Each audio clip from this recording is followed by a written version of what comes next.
This paper was conducted for the Diaspora Screen Media Network's conference back in March 2022, which was held online, led by the University of Northampton and Birmingham City University. And it was a joint, I think it was a 3 year, it was part of a 3 year joint project on Black and Asian representation in media. My paper was a little response to the breadth of films, TV, and other media I saw being produced about what could be described as racism content or anti-racism content, while at the same time they were enlarged by or about people who had accepted OBEs, MBEs, and the like from the establishment. So, for context, OBE means Officer of the British Empire, which Benjamin Zephaniah famously rejected back in 2003, I believe. MBE means Member of the British Empire, CBE, Commander, and that also includes British Empire medals as well, so the BEM award, and furthermore to knighthoods and damehoods as well.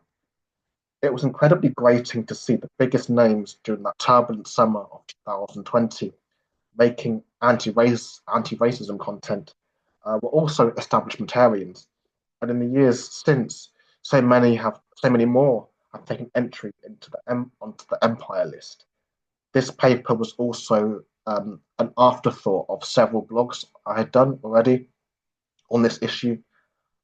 And after this paper was presented, I then did a longer exploratory essay for the anti-capitalist scene, the commoner, further to a book chapter on the honours system, Black Lives Matter, and COVID-19 and its intersecting discussions for an edited book by Policy Press that was published in 2023.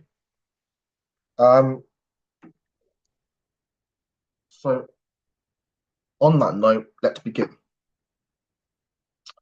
Amid the euphoria of the Black Lives Matter protests in June 2020, I, like many Black people, was subject to the performativity of white institutions across society, as well as the white guilt from white colleagues and friends.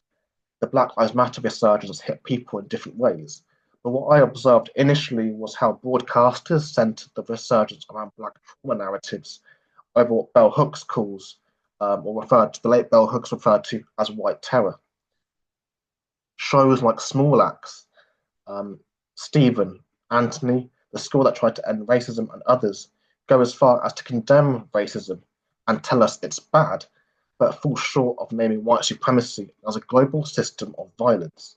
Furthermore, those being tasked to tell those stories were frequently greenlit by the establishment.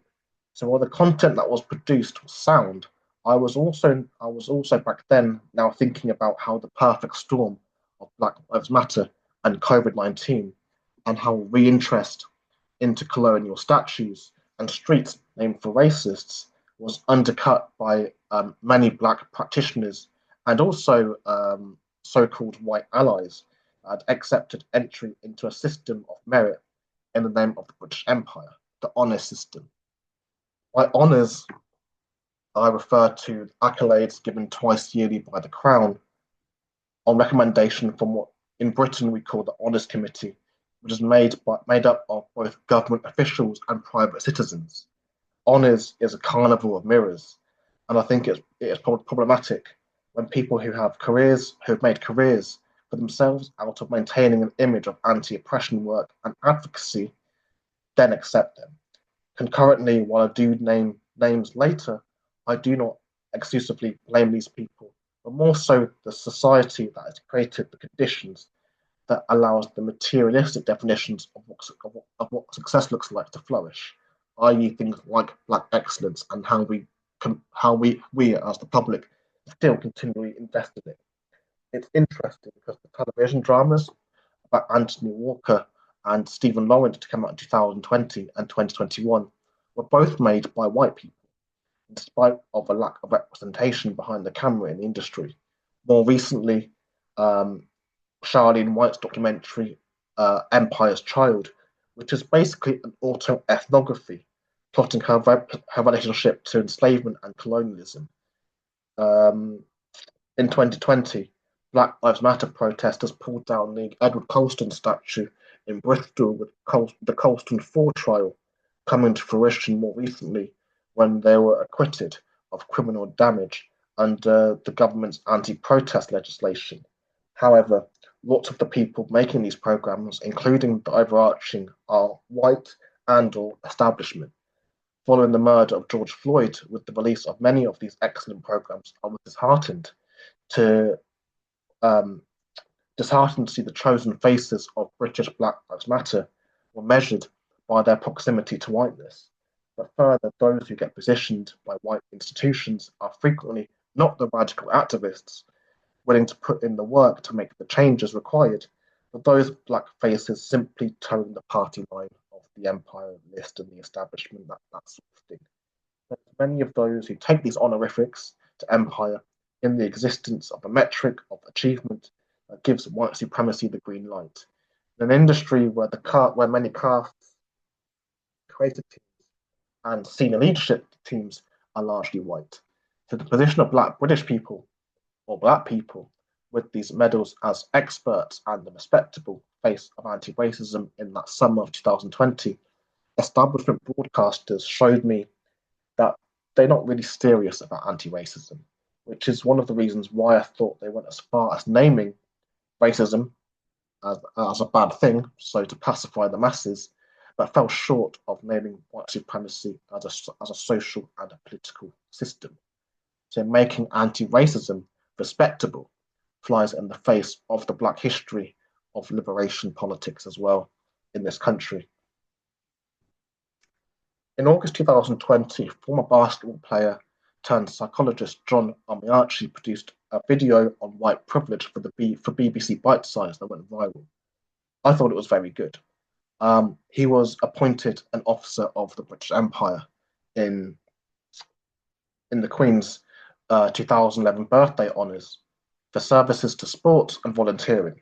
The term white privilege, as Charles Mills discusses in his 2004 chapter, Racial Exploitation and the Wages of Whiteness, is simply the more palatable and fashionable face of white supremacy.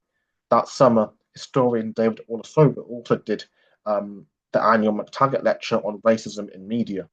He has built a career around being an anti-racist and somewhat anti-imperialist through his documentaries. In 2020, Sky Sports also responded to conversations around Black Lives Matter, pertinently on racism in cricket. There was a wonderful conversation between veterans men's cricketer Michael Holding and women's cricketer Ebony Rainford-Brent on racism in cricket across the generations. This was in the summer of 2020. In the summer of 2021, she was made a member of the British Empire, so an MBE, for services to cricket and charity. Racism was part of those conversations, white supremacy was not. When you start talking about the latter, you start to ask uncomfortable questions. So here we had screen media in sport, documentaries, and short films. Steve McQueen's Small Axe also came to our attention in December 2020, which was followed by his three-part documentary series Uprising about the New Cross fire, and the lead up to the 1981 Brixton uprisings as well. So the anti-police uprisings of 2020, anti-police uprisings of 1981. Steve McQueen was knighted in the same year Small Axe released, and was previously made a commander of the British Empire in 2011. Small Axe largely glorifies racism in the late 20th century, so 70s and 80s Britain, as does Uprising, which is symptomatic of the construction of white supremacy during the days of the British Empire as well. The response of broadcasters following the murder of George Floyd saw many programs about racism come to the floor. Whilst that's fine, I saw how many of them were uncritical, not even naming that system of white supremacy that allows racism to exist. Further to the people being given large platforms are also people that were already establishment. Their voices did not need platforms, they already had. So many of my colleagues who've been doing this work for years, who are probably a bit more radical, would never get these platforms, but other people might. This sort of celebration is often seen as diversity, and change from the inside narratives is not fit for purpose. We give people these medals, we make them feel chosen, and then expect them to do the liberation work required to help, which would in fact help dismantle that system, like honours. Rather than diversifying the establishment, we really need to question why there's an establishment in the first place. In a Double Down news broadcast, I think it was probably 2021 at this point. Yeah, 2021, I believe. Journalist Ash Sharkar further says Britain has a remarkably stable and consistent and resilient ruling class, and the same monarchy with a hiccup in the Civil War for about 1200 years. A hereditary aristocracy which still owns swathes of this country and has representation in the House of Lords. Because of that fact, I think we have this idea of our history being this reorganisation of chairs at the top of the dining club, rather than the heaves of history powered by working class struggle and resistance. It's not just Henry VIII, Victoria, and Churchill, it's the Levellers, the Chartists, the British Black Panthers, the Brunswick strikes, the miners' strikes. That story does not get told very often, because if you were to tell it too often, you would start asking uncomfortable questions about that ruling class, which has not changed all that much since William the Conqueror. So many of these people I know have brought up others behind them. So, for example, Steve McQueen helped Michaela Cow, who went on to write "I May Destroy You."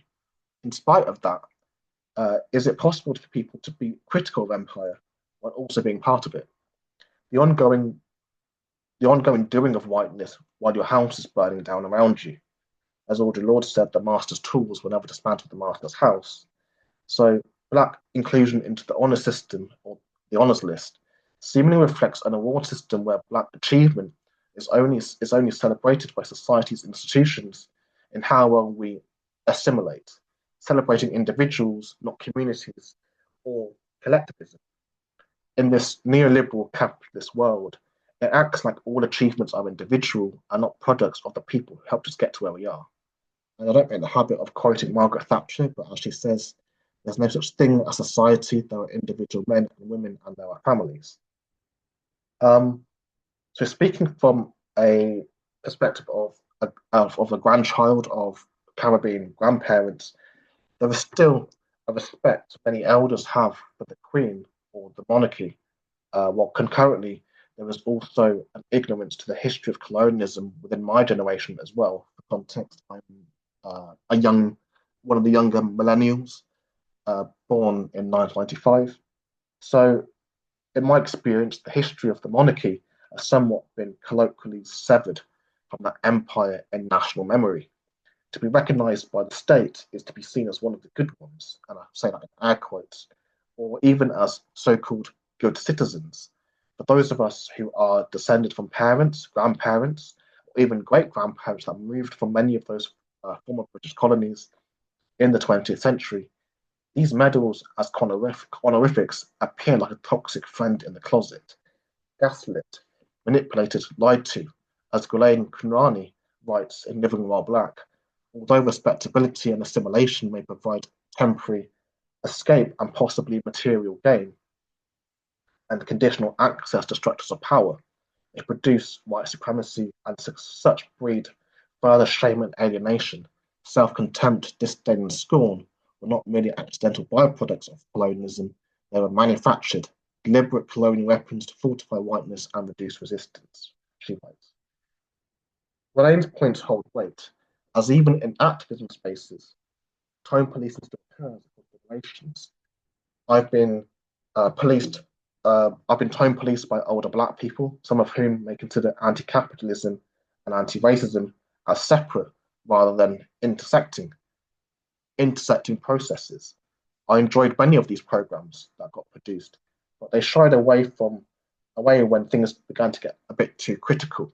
Small acts could have gone further to consider white supremacy in the criminal justice system, music, policing, and education.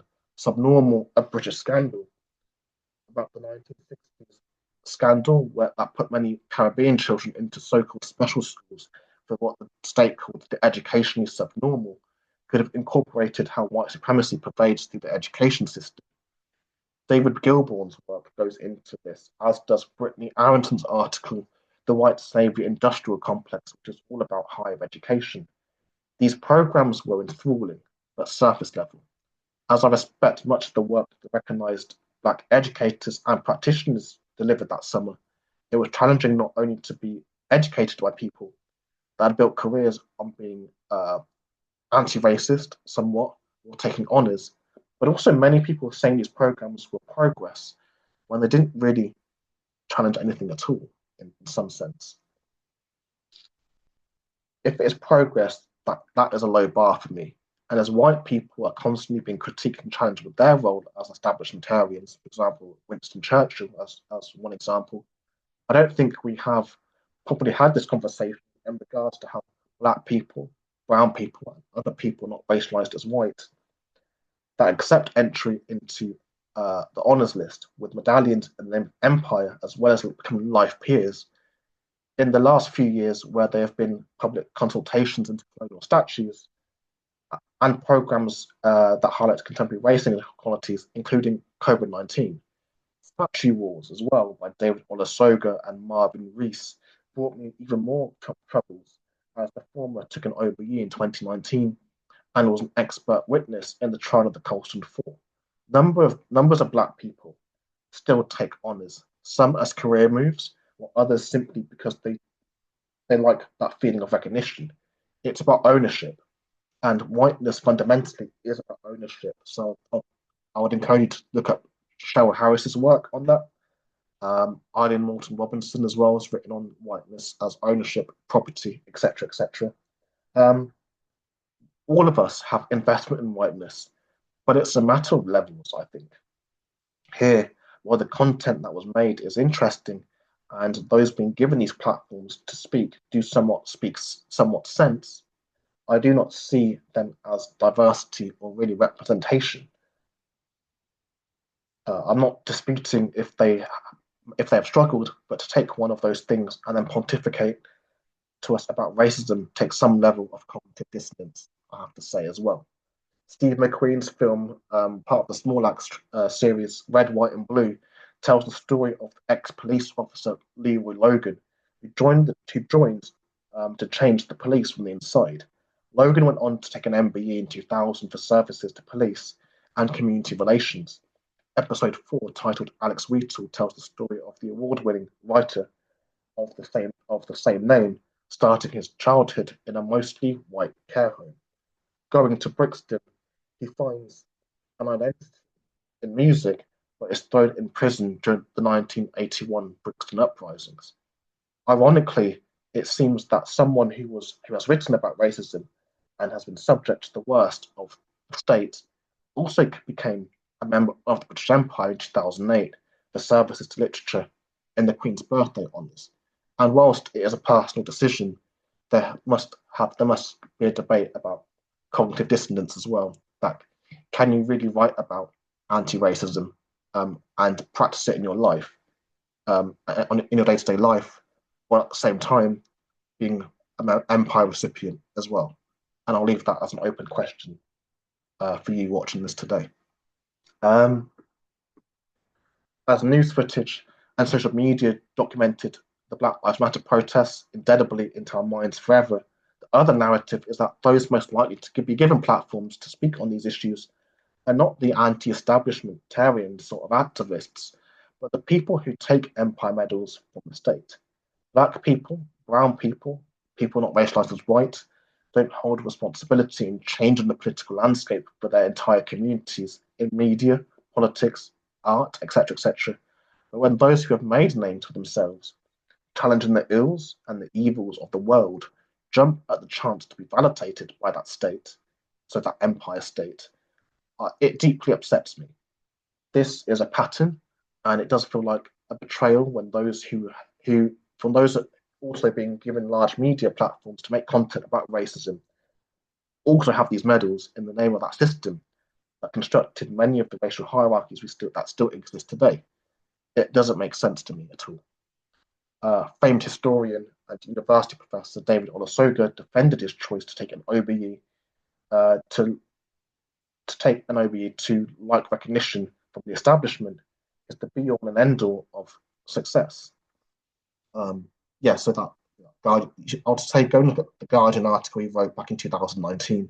Where, yeah, word empire made accepting OBE difficult, says Olusoga. Yeah, read it and um, think about it for yourself. That's what I'm saying. That's what. Um,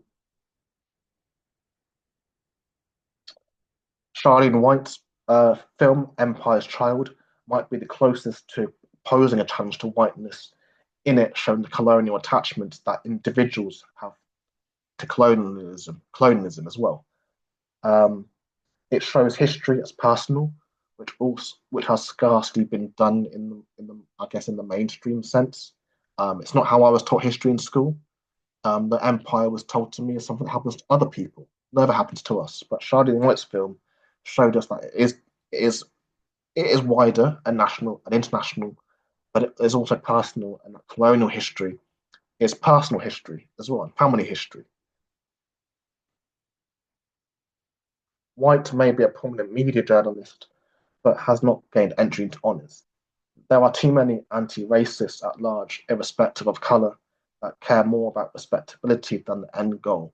But Charlene White's film, I think, stands above the rest in the sense that it stands on business, to put it succinctly. And I do recommend everybody to go and watch it. And it really inspired me to think about my own family history in Jamaica too, but also my family history of Grenada as well, where there's enslaved people on both sides of my family. And where you find enslaved people, you'll find the slave owners too. Um, author and writer Bernardine Evaristo upgraded from an MBE to an OBE by posting on social media. Full participation in this country includes the national gongs, even those with anachronistic titles. And that I think that tweet was quoted in that Daily Mail article shown here. Um, the continuation of people taking honours while spouting Black Lives Matter and making careers out of anti-racism or anti-racist discourse and doing those talks and workshops and so on is culpable. Amika George said she considered rejecting an MBE, admitting that the word empire conjures horrific images of racist exploitation, economic extraction, and a continuing legacy of global division. Yet the black and brown people and other people not racialized as white, including artists and filmmakers that feel they have to compromise themselves to fully participate, is too close to colonial racial thinking of integration. For those who educate on anti-racism, it doesn't seem genuine to take recognition from the state, literally the heads of colonialism, empire, and manufactured inequality. Frequently, the state uses us as the faces of violent initiatives, as we also saw with the more recent Tony Sewell report as well. This investment into proximity to power tells people that black people, brown people, and others not racialized as white need to be in proximity to whiteness to achieve success, when we don't actually always. These empire medals are personal decisions, but those who built their image and careers around anti oppression work, whether that's in writing or advocacy or community or whatever, that in taking one, they might lose face. In their hands still sits the future of Black people, brown people, and others in media. Hopefully, we do not have my generation lining up for their gongs, but I'm not going to hold my breath. Um, the writing is on the wall, especially in an honour system mired in corruption, where you are more likely to get one if you donate more than £1 million to the government. There's a Byline Times investigation into that. Look that up for yourselves, and I'll put the links in the description. Actually, it's quite easy to criticize individuals, but the greater challenge sits with the wider system, where those who get platformed does actually matter.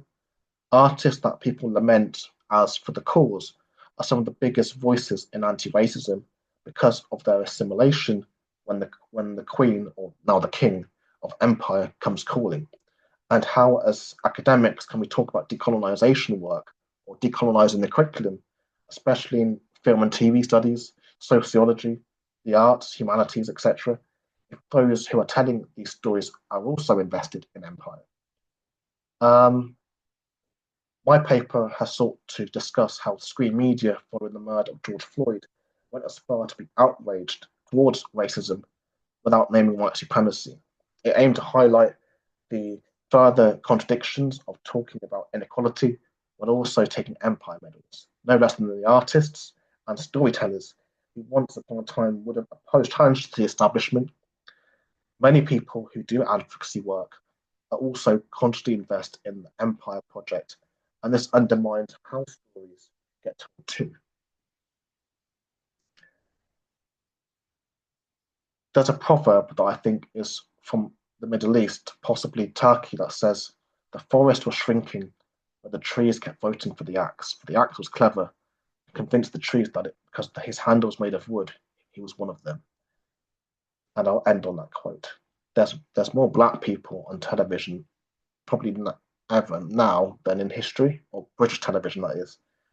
But how is that diversity when there's some of the biggest names in the establishment? Um, and that's why, for me, I don't really identify as an activist. I am an aspiring activist because I know even in academia, there's there can be limitations as well. So, being an academic, having a PhD, at some point, I'll have to those letters after my name, and then does that make me part of it too? So, I think I prefer the term aspiring activist rather than activist. And if anyone has any comments or questions, you can leave them in the comment section.